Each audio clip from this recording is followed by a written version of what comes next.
अस्सलाम वालेकुम you audience, welcome back to my YouTube channel Uni Assist network. तो आज की इस वीडियो में हम बात करने वाले हैं questions and answers about need based scholarship. Need based scholarship के रिलेटेड आपके जितने भी क्वेश्चंस थे उनका मैं आज आंसर दूंगा। ये इस सीरीज का पार्ट 1 है, ठीक है। आप लोग के क्वेश्चंस बहुत ज़्यादा थे, तो इसलिए मैंने ऐसा किया है कि मैंने जो फर्स्ट 15 क्वेश्चन थे उनका जवाब मैंने पहले दिया है। तो चलिए शुरू करते हैं क्वेश्चन नंबर 1 से। अगर अभी तक आपने मेरा चैनल सब्सक्राइब नहीं किया तो चैनल को सब्सक्राइब करें इस तरह की लेटेस्ट वीडियोस देखने के लिए। तो चलिए स्टार्ट करते हैं। Question number 1, what is the clear meaning of need based scholarship? ठीक है, नीड बेस्ड स्कॉलरशिप का क्लियर मीनिंग क्या है? ठीक है, नीड बेस्ड स्कॉलरशिप का क्लियर मीनिंग है नीडी स्टूडेंट्स के लिए स्कॉलरशिप। ऐसे स्टूडेंट्स जिनको स्कॉलरशिप की जरूरत है, ठीक है, जो अपनी एजुकेशन अफोर्ड नहीं कर सकते। And what category of students include in it? और इसमें कौन-कौन सी कैटेगरी के स्टूडेंट्स इंक्लूड होते हैं, ठीक है? बेसिकली वो स्टूडेंट्स जिनकी फैमिली इनकम लो है, ठीक है? फॉर एग्जांपल 30,000, 35, 40, 50, 60, 70, जिन स्टूडेंट्स की फैमिली इनकम इतनी है, वो स्टूडेंट्स इसमें अप्लाई कर सकते हैं। लेकिन इंटरव्यू के दौरान वो ये देखते हैं कि कौन से स्टूडेंट्स को सबसे ज़्यादा ज़रूरत है, ठीक है? Depends upon the documents. अब हम चलते हैं हम दूसरे क्वेश्चन की तरफ। ये किसी फर्स्ट सेमेस्टर का कोई क्वेश्चन है। हार्ड कॉपी एप्लीकेशन की कैसे निकलवानी है, मतलब कोई डाउनलोड का ऑप्शन नहीं है या स्क्रीनशॉट लेके। बेसिकली आपने ऐसा क्या करना है, आपने जाना है फोटोकॉपी शॉप के ऊपर। बेसिकली आपने करना क्या है, आपने जाना है फोटोकॉपी शॉप के ऊपर, ठीक है। आपने उनको बोला है कि मुझे नीट पे स्कॉलरशिप का फॉर्म चाहिए, ठीक। वो आपको 100 रुपये में ये फॉर्म दे देंगे, ठीक है। उसके बाद इन्होंने पूछा है कि रिक्वायर्ड डॉक्यूमेंट्स वाला जो पेज है उसमें सारी तो नहीं करानी सबमिट, क्योंकि आधी की तो समझ ही नहीं आ रही, ठीक है। जी बिल्कुल, आपने सारे डॉक्यूमेंट सबमिट नहीं करवाने जो ऑनलाइन फॉर्म में लिखे हुए थे। आपने सिर्फ वो डॉक्यूमेंट सबमिट करवाने जो आपके पास मौजूद है, ठीक है। जैसे statement of purpose, domicile, CNC, बेफाम, सीएनसी फादर का, मदर का, ठीक है। इसके अलावा गार्डियन का, इसके अलावा इनकम का प्रूफ, ठीक है।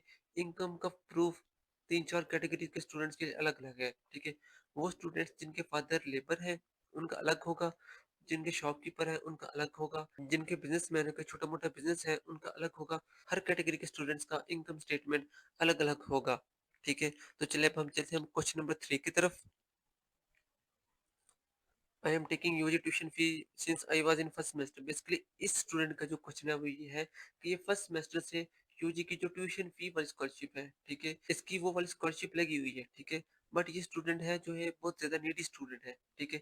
ये चाहता है कि मेरी नीड पे स्कॉलरशिप लगे, बट यूजी की जो पॉलिसी है वो ये है, अगर आपकी एक स्कॉलरशिप एक दफ़ा लग जाती है तो वो पूरी डिग्री चलती है, ठीक है।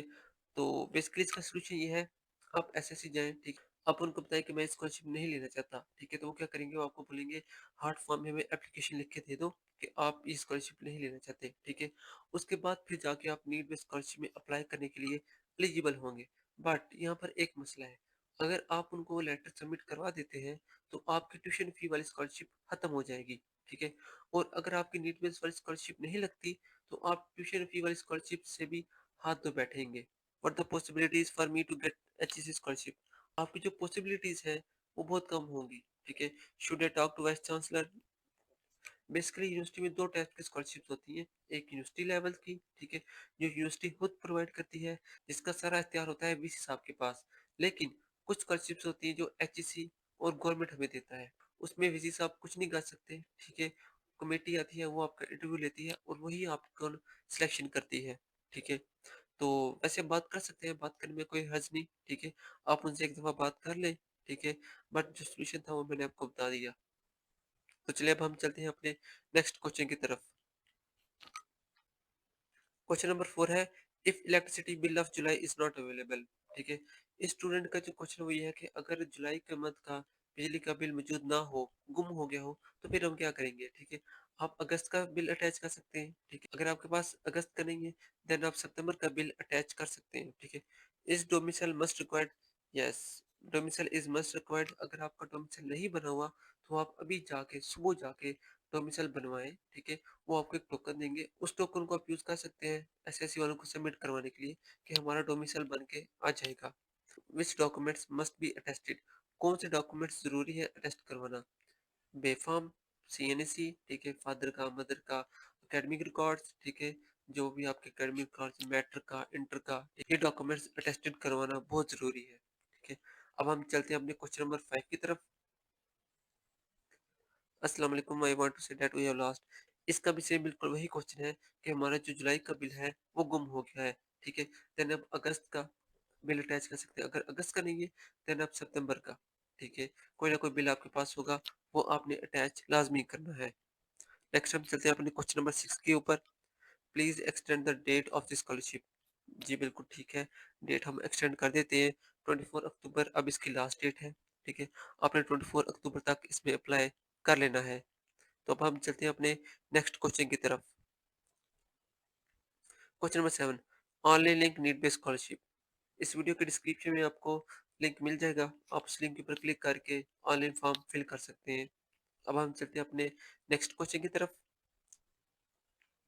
अगर जुलाई मंथ का बिल ना हो तो किसी और मंथ का बिल कर सकते हैं।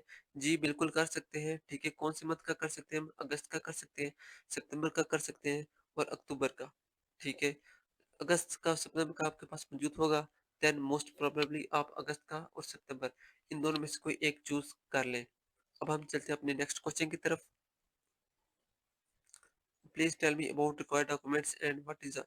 सबसे पहले रिक्वायर्ड डॉक्यूमेंट्स कौन-कौन से हैं, ठीक है?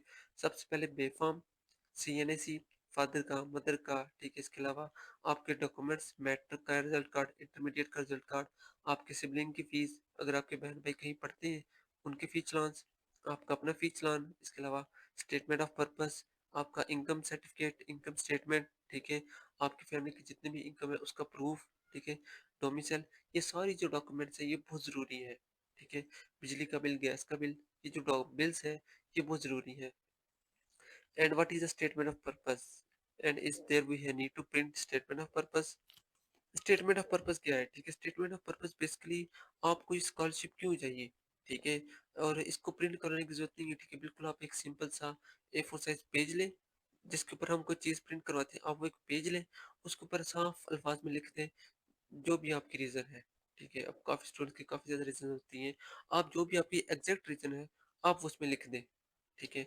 आप बेसिकली उसमें लिख दें और उसको साथ अटैच कर दें। अब हम चलते हैं अपने नेक्स्ट क्वेश्चन की तरफ। 19 अक्टूबर को संडे है, तो क्या डॉक्यूमेंट्स 20 अक्टूबर को सबमिट करवा सकते हैं? जी, बिल्कुल आप 20 को करवा सकते हैं, 21 को करवा सकते हैं, 22 को करवा सकते हैं, 23 को भी इवन करवा सकते हैं और 24 को भी करवा सकते हैं, ठीक है? नेक्स्ट फ्राइडे तक आप डॉक्यूमेंट्स करवा सकते हैं सबमिट, ठीक है? हाँ, याद रखें उसके बाद ये डॉक्यूमेंट्स सबमिट नहीं होंगे, ठीक है? इसके बाद जो डेट है वो एक्सटेंड होने के चांसेस बिल्कुल ही नहीं है। अब हम चलते हैं अपने नेक्स्ट क्वेश्चन की तरफ। क्या हम 18 अक्टूबर के डॉक्यूमेंट्स सबमिट करवा सकते हैं? जी नहीं, आप 18 अक्टूबर को डॉक्यूमेंट सबमिट नहीं करवा सकते क्योंकि 18 अक्टूबर को बन रहा है सैटरडे, ठीक है? और सैटरडे और संडे को यूनिवर्सिटी ऑफ होती है, तो आप डॉक्यूमेंट सबमिट नहीं करवा सकते। आप नेक्स्ट वीक डॉक्यूमेंट सबमिट करवा सकते हैं। अब हम चलते हैं अपने नेक्स्ट क्वेश्चन की तरफ। My college name was FJ college for women, ठीक है? University of Gujarat and it is also mention in my result card, ठीक है? But my college become government, ठीक है? बेसिकली ये क्वेश्चन है कि मेरे कॉलेज का जो नेम था वो पहले ये था, लेकिन अभी जो उसका नाम है वो गवर्नमेंट कॉलेज रख दिया गया है, ठीक है? सो मुझे अप्लाई करते वक़्त कौन-सा नाम लिखना चाहिए? बेसिकली जो भी नाम आपका रिजल्ट कार्ड के ऊपर लिखा हुआ है, आप वही नाम लिखें, ठीक है? क्योंकि आपने साथ रिजल्ट कार्ड भी अटैच करना है। तो अगर आप कोई और नाम लिखेंगे तो इससे देखने वालों को थोड़ा-सी कन्फ्यूज़न होगी। तो अब हम चलते हैं अपने नेक्स्ट क्वेश्चन की तरफ। If the glossary income is written on the online scholarship form and the hard form are different, ठीक है? अगर जो ग्लोसरी की इनकम है वो हार्ड फॉर्म में और ऑनलाइन में हम अलग-अलग लिख दें तो फिर क्या होगा, ठीक है? बेसिकली इतना वैसे इश्यू नहीं होगा, ठीक है? बट अगर आपने कोई भी इस तरह का कोई एरर कर दिया है तो स्कॉलरशिप ऑफिस वाले आपको एक दफ़ा बुलाएँगे, ठीक है? वो एक दफ़ा कहा देंगे कि जिन स्टूडेंट्स ने अपना फॉर्म गलत फिल किया है वो स्टूडेंट ऐसे-ऐसे विज़िट करें और अपने फॉर्म में करेक्शन करवा लें। तब आप वहाँ जाइएगा और अपने फॉर्म में करेक्शन करवा लीजिएगा।